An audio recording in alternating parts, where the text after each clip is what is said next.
ସବୁ କରନ୍ତୁ, କେବେ ଜୀବନରେ କାହା ପ୍ରତି କୃତଜ୍ଞ ହୁଅନ୍ତୁ ନାହିଁ। ନମସ୍କାର ଶ୍ରୋତାବନ୍ଧୁ, ମୁଁ ସତ୍ୟଜିତ ସାମନ୍ତରାୟ ଆପଣଙ୍କ ସହ ଆପଣଙ୍କ ପାଖରେ ଛୋଟ ଏକ କାହାଣୀକୁ ନେଇ। ଏ କାହାଣୀ ହେଉଛି ଜଣେ ରାଜା ପୁଅଙ୍କର। ଏ ରାଜା ପୁଅ ବଡ଼ ଦୃଷ୍ଟ ସ୍ୱଭାବର ଥିଲେ। ଚାକରମାନେ ମଧ୍ୟ ତାଙ୍କ ପ୍ରତି ପ୍ରସନ୍ନ ନଥିଲେ।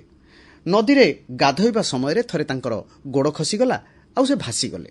ତାଙ୍କର ଯେଉଁ ଭୃତ୍ୟମାନେ ଥିଲେ, ଯେଉଁ ଚାକରମାନେ ଥିଲେ, ଯେଉଁମାନେ ତାଙ୍କ ସାଙ୍ଗରେ ଆସିଥିଲେ, ସେମାନେ ଦେଖିଲେ ଯେ ରାଜକୁମାର ବୁଡ଼ି ଯାଉଛନ୍ତି।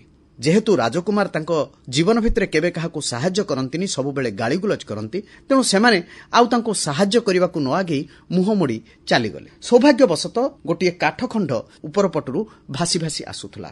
ତାହା ଉପରେ ଗୋଟିଏ ସର୍ପ ଆଉ ଗୋଟିଏ ମୂଷା ମଧ୍ୟ ଭାସି ଆସି ଚଢ଼ି ଯାଇଥିଲେ। ରାଜକୁମାର ମଧ୍ୟ ତାହା ଉପରେ ଚଢ଼ିଗଲେ। ନଦୀ ତଟରେ ଜଣେ ସାଧୁଙ୍କର କୁଟୀର ଥିଲା। ସେହି କାଠଗଣ୍ଡି ସହାୟତାରେ ଭାସମାନ ଅବସ୍ଥାରେ ପ୍ରାଣୀମାନଙ୍କୁ ଦେଖିବାରୁ ଜୀବନକୁ ପାଣି ଛଡ଼ାଇ ସେହି କାଠଖଣ୍ଡକୁ କୂଳକୁ ଟାଣିନେଲେ। ରାତିଟି ଭାରି ଭୟାବହ ଥିଲା, ଆଉ ଗହନ ଥିଲା ଏବଂ ଭୀଷଣ ଥଣ୍ଡା ମଧ୍ୟ ଅନୁଭୂତ ହେଉଥିଲା। ତେଣୁ ସେ କାଠଖଣ୍ଡକୁ ଜଳାଇ ଗରମ ଉତ୍ପନ୍ନ କଲେ। ତିନି ପ୍ରାଣୀଙ୍କୁ ଉଷ୍ମତା ପ୍ରଦାନ କଲେ ଏବଂ ନିଜ ନିକଟରେ ଯାହା କିଛି ଖାଦ୍ୟ ଥିଲା ସେମାନଙ୍କୁ ଖାଇବାକୁ ଦେଲେ। ଭୋର ସମୟରେ ବର୍ଷା ଥମିଯିବାରୁ ଏବଂ ଖରା ପଡ଼ିବାରୁ ସମସ୍ତେ ସ୍ୱାଭାବିକ ହୋଇଗଲେ। ସର୍ପଟି ସାଧୁଙ୍କୁ କହିଲା, ସାଧୁ ମହାରାଜ, ମୋର ନାମ ହେଉଛି ମଧୁପ। ମୁଁ ଏହି ଜଙ୍ଗଲରେ ବାସ କରେ। ଆବଶ୍ୟକତା ପଡ଼ିଲେ ମୋତେ ଡାକିବେ, ମୋତେ ମନେ କରିବେ। ମୋ ଗର୍ତ୍ତରେ ପ୍ରଚୁର ଧନ ସମ୍ପତ୍ତି ରହିଛି। ଦରକାର ପଡ଼ିଲେ ମୁଁ ଆପଣଙ୍କୁ ଦେଇପାରିବି। ମୂଷା ମଧ୍ୟ ସାଧୁ ମହାରାଜଙ୍କ ପ୍ରତି ନିଜର କୃତଜ୍ଞତା ପ୍ରକଟ କରି କହିଲା, ସାଧୁ ମହାରାଜ, ଯଦି ଆପଣଙ୍କର କେବେ କୌଣସି ଇନ୍ଧନର ଆବଶ୍ୟକତା ପଡ଼େ, କେବେ ଆପଣଙ୍କର କାଠର ଆବଶ୍ୟକତା ପଡ଼େ, କେବେ ଖାଦ୍ୟର ଆବଶ୍ୟକତା ପଡ଼େ, ମୋତେ ଡାକିବେ। ନିକଟରେ ମୁଁ ରହୁଛି। ମୋର ନାମ ହେଉଛି କୁସୁମ। ଗଛ ଏବଂ ଡାଳ କାଟି ମୁଁ ଆପଣଙ୍କ ନିମନ୍ତେ ଇନ୍ଧନ ଏବଂ ସମିଧା ଜୁଟାଇ ଦେବି। ଏବେ ରାଜକୁମାରଙ୍କ ପାଳି।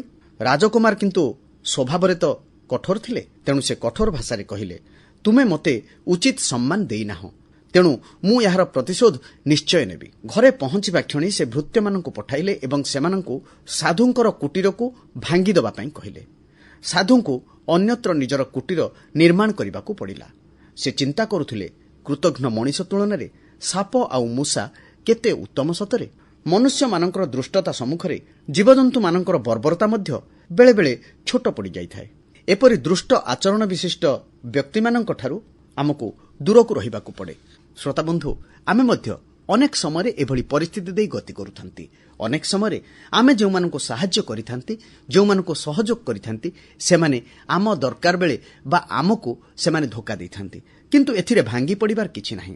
ଯେମିତି ସାଧୁ ମହାତ୍ମାଙ୍କ କୁଟୀର ଭାଙ୍ଗିଯିବା ପରେ ସେ ଅନ୍ୟତ୍ର ତାଙ୍କର କୁଟୀର ନିର୍ମାଣ କରି ସେ ସୁଖ ଶାନ୍ତିରେ ବସବାସ କଲେ, ଠିକ୍ ସେହିଭଳି ଯେଉଁମାନେ ଆମ ପ୍ରତି କୃତଜ୍ଞ ହେଉଛନ୍ତି, ଆମେ ତାଙ୍କ ପ୍ରତି ଅଣଦେଖା କରିବା।